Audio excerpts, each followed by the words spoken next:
అరే ఈ లోకంలో ఎవ్వరి బాధలు వాళ్ళకున్నాయని అనుకుంటే మన తెలంగాణలోండే మద్యం ప్రియుల బాధలు చూస్తే నవ్వాలనో ఏడవాలనో అసలు అర్థమే కాదబ్బా. ప్రజెంట్ సోషల్ మీడియాలో ఒక లెటర్ కిరాక్ ట్రెండ్ అవుతుంది. అది ఎవరో లవర్కి రాసిన ప్రేమలేఖ అనుకునేరు. మందుబాబులు ఏకంగా జిల్లా కలెక్టర్కు రాసిన బాధ తప్త హృదయం లేక. అసలు ఆ లెటర్లో ఏముందో చూస్తే చిన్నగా పరేషన్ గారు. మరి అసలు ఎందుకు ఆ లెటర్ రాసిల్లో ఒక్కసారి అయితే పారి మరి ఆ లేఖలకి.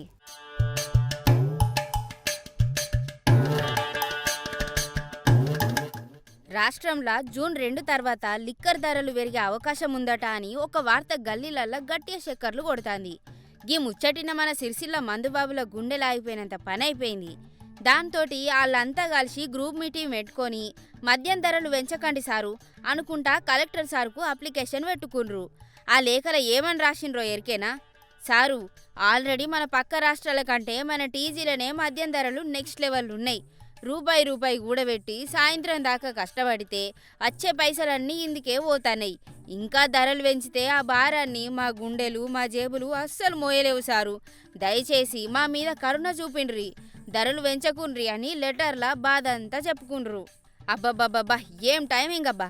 దేశంలో దేని మీద గొడవలు జరిగినా పట్టించుకొని వీళ్ళు కోటర్ బాటిల్ ధర పెరుగుతుందనగానే ఏకంగా కలెక్టర్ ఆఫీస్ దాకా పోయిండ్రు.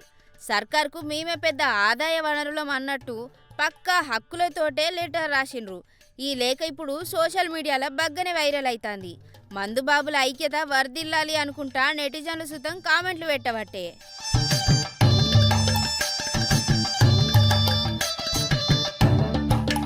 ఊరోళ్ళంతా ఈ లేఖను చూసి ఇసొంటి ఐడియాలు వీళ్ళకి ఎట్లా తేరాబై అని నవ్వుకుంటాన్రు. చూసిన రానుల్లా మందుబాబుల తిప్పలు ఎట్లున్నాయో. జూన్ 2 తెలంగాణ ఆవిర్భావ దినోత్సవం రోజు అందరూ పండగ చేసుకుంటాంటే వీళ్ళు మాత్రం రేట్ల పండుగ ఎక్కడైతుందో అని టెన్షన్ పడతాండ్రు.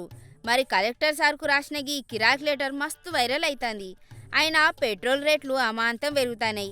వాటి మీద ఎవ్వరు లెటర్ రాయరు కానీ గీ మందు రేట్లు పెంచకముందే పెంచకుండ్రి సారు అని లెటర్ రాసే. ఏం ప్రీతిరాబాయ్ మందంటే.